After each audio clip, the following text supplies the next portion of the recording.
Statistika maħruġa mill-Unjoni Ewropea turi kif Malta hija l-uniku pajjiż fl-Unjoni Ewropea li kellha żieda fil-fatalitajiet fl-inċidenti ta' traffiku bejn l-2010 u l-2017, bidla perċentwali ta' 46% fil-fatalitajiet fit-toroq Maltin għal kull miljun ruħ.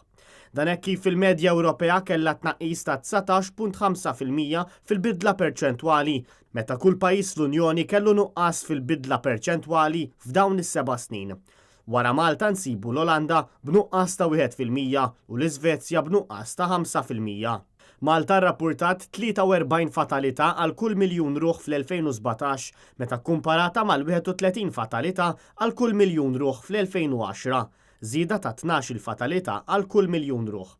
Apparti l-fatalitajiet fl-Unjoni Ewropea, madwar 135,000 persuna fosthom ċiklisti, motoċiklisti u nies mexjin fuq il-bankina weġġew meta kienu involuti f'inċidenti ta' traffiku madwar l-Unjoni.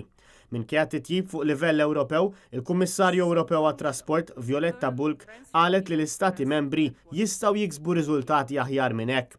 Lan tal-Kummissjoni huwa ċar li jiġu salvati aktar nies fit-toroq tagħna u għalhekk il-Kummissarju qiegħda taħdem fuq setta miżuri konkreti li huma skedati li jitħabbru fil-ġimgħat li ġejjin.